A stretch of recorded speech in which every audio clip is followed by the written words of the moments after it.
नमस्कार, one India Hindi में आपका स्वागत है और मैं हूं दिनेश शर्मा। सीबीआई ने एबीजी समूह के खिलाफ 22,000 करोड़ रुपए की देनदारी और कॉरपोरेट लोन डिफॉल्ट का एक और कारनामा उजागर किया है। अब विजय माल्या, नीरव मोदी, मेहुल चोकसी की लिस्ट में ऋषि अग्रवाल का नाम भी जुड़ गया। इस मामले में हजारों करोड़ की कर्ज देनदारी की एक अहम कड़ी बीते दशक में इस समूह को रक्षा मंत्रालय से मिले निर्माण ऑर्डर से भी जुड़ती है। हजारों करोड़ के लोन डिफॉल्ट में डूबा एबीजी ग्रुप कुछ सालों में कैसे ऊपर तक पहुंचा और फिर कैसे धड़ाम हुआ। सरकारी बैंकों से करोड़ों रुपए उधार लेकर करोड़ों के वारे न्यारे करने के इस मामले की कड़ी रक्षा मंत्रालय से भी जुड़ी है। साल 2005 से 2014 के बीच यूपीए सरकार में इस कंपनी को भारतीय तटरक्षक बल और नौसेना के लिए पोत निर्माण के ऑर्डर भी दिए गए थे। गुजरात की इस कंपनी को भारतीय नौसेना के लिए प्रशिक्षण पोत समेत 3 जहाज बनाने का वर्क ऑर्डर दिया गया था। साल 2011 में नौसेना से मिले 970 करोड़ रुपए के ऑर्डर के सहारे इस समूह ने बीएसई सेंसेक्स पर अपने शेयर की सेहत सुधारी और बैंकों से मोटा कर्ज भी लिया था। इस समूह ने दिसंबर 2012 में कंपनी को करीब 485 करोड़ रुपए की लागत से एक और नौसैनिक प्रशिक्षण पोत बनाने का ऑर्डर दिया गया था।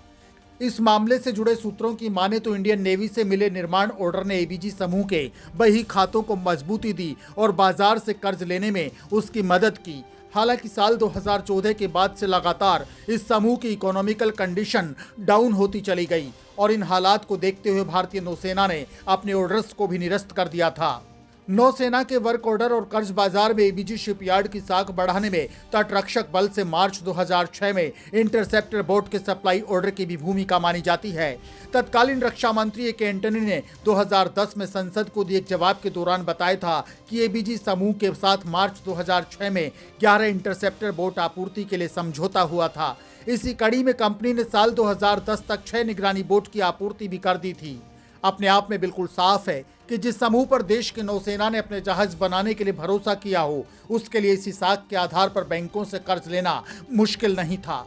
यही कारण था कि देश के सरकारी बैंकों समेत 22 वित्तीय संस्थाओं ने एबीजी समूह को हजारों करोड़ रुपए कर्ज में दिए। लेकिन जब ये कंपनी कर्ज नहीं चुका पाई तो देनदार बैंकों और दूसरी संस्थाओं ने इस कंपनी को विलिंग डिफॉल्टर करार दिया। आपको बता दें कि एबीजी समूह ने पहले कर्ज के रिस्ट्रक्चरिंग की कवायद शुरू की और वहीं बाद में दिवालिया घोषित किए जाने की कार्रवाई को भी आगे बढ़ाया था।